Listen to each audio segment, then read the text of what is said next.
Martin Sitto, a Michigan man, was jailed on felony hate crime charges. For a violent assault he's accused of committing against his black neighbors, in which he shouted racial slurs, then punched and spat on them, according to neighbors who witnessed the outburst. Sitto was arrested and charged with a hate crime using force, assaulting, resisting, obstructing police officers, assault and battery, and trespassing. He got it all. Go ahead and leave him up. Look at him, man. My man's is looking like an Italian Santa Claus or something. He looking kind of racially ambiguous too, for him to be doing all of that screaming and shouting about black people this and black people that. You look like you straight up out the Middle East, or like you Greek or something, but you are definitely not no standard everyday cookie cutter white. But you know how that goes. Sometimes people don't really know who they are and what country they live in. We continue. Authorities say his charges stem from an incident on June 29th in a residential community where they were called twice because of Sitto's hostile and chaotic behavior, according to WDIV. When police first arrived, they saw Sitto yelling and trespassing onto his neighbor's property. They ordered him to stay away, but officers were called back later that night to find Sitto allegedly screaming profanities, using racial slurs, and behaving aggressively.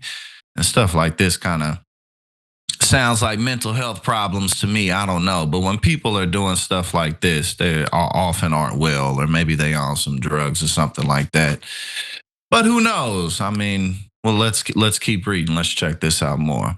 Witnesses say that Sitto was throwing tree branches at a black woman and punching her. Oh man, the victim managed to counter Sitto's attacks and punch him back. When another neighbor tried to intervene and de-escalate the violence, Sitto turned on him and started attacking him and damaging property. Police say they've been called several times in the past over Sitto's wild and belligerent behavior. One of Sitto's neighbors said his conduct is nothing new to residents who know Sitto. She said Sitto had previously yelled racist and homophobic slurs into the neighborhood, threatened her mother, and said that he would, quote, slit people's throats. Oh yeah, this dude is dangerous. She also witnessed the June 29th attack and said that she saw Sitto punching his black neighbors, spitting on them, then running around his home yelling that the white race is ending. And like I said before, he looked like he from the Greek islands or something, or like he on some Romeo and Juliet type of flavor. He got some flavor in him. Maybe he Portuguese, he from Spain, something like that.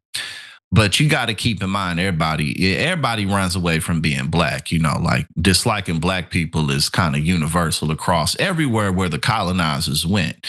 You know what I'm saying? Like I'll often talk about Dominicans and how they be, I know black. They be as black as the cell phone case, be as black as this microphone I'm speaking into. Like, I know black. Like, well, then, my brother, what are you? But hey, man, that's just what the colonizers have done, and that's what we still fighting to this day. But on a more serious note, this dude definitely is out of his mind in some type of way, dangerous. Should not be out in the open among his neighbors because apparently he can't stop attacking them. So let's continue. He also reportedly asked her to cover for him and lie to the police. Okay, so this is the neighbor. He asked her to lie for him, lie to the police on his behalf. Quote, he asked me to tell the police that they assaulted him. She said, I think he assumed because I'm white, I'd be on his side, but I knew what I saw. I wasn't going to let him get away with it. She said she also tried to intervene and help the victims by wiping spit off their faces and physically trying to hold Sitto back. See, look, man, like the thing at the end of the day, like spitting on somebody is like the absolute some of the most disrespectful thing that you can do to anybody. I mean, like hitting somebody is one thing. Spitting on them is like a line even further. It might not physically hurt as much, but it's hard to disrespect somebody more than that. Even after officers arrived, Sitto didn't calm down. Neighbors said he resisted arrest, swung at an officer, and threatened residents, police, and government officials in multiple cities. Officers were eventually able to subdue and handcuff him. Another resident called Sitto a, quote, danger to society and said he's been terrorizing the community for some time.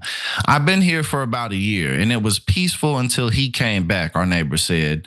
He would shout things like, quote, go back to Africa and make threats that were violent and disturbing, not just once, but constantly. So again, this wasn't an incident of like, oh, he was drunk and he was having a bad day and maybe some of his inner racist demons came out. Like, no, this is repetitive. This is who this man is. This is on the forefront of his belief system and his ideology. And he can't keep it to himself. It's not even just that he shouts it. He also got to go putting his hands on people, spitting on people, throwing things at people. I mean, even if you take the racism out of it, he's just assaulting his neighbors, which of course is not conducive with any type of peaceful living situation. Police say he has a history of substance abuse and mental health issues, clearly. His criminal history shows he was previously charged with assault with a dangerous weapon, domestic violence, and felonious assault. Sitto was jailed on a $25,000 bond and was ordered not to contact the alleged victims. But see now, again, people like this, guys like this could very well be homeless. Not that he is, but people like this often find themselves on the streets because they can't hold down a job or because they're in and out of jail, so they can't hold down a residence. And, this is kind of unrelated, but the Trump administration just signed something in the law basically to get homeless people up off the streets. Maybe this guy would be one of those people, but that's a totally different story. But anyway, I mean, Mr. Sitto, as the police pointed out, he has a history of violence. And, he is just kind of habitually like this. So there's really not much more to say. This dude should be in jail. Hopefully he can get some assistance to where if he can't quell his racism, then perhaps at least he can leave people alone.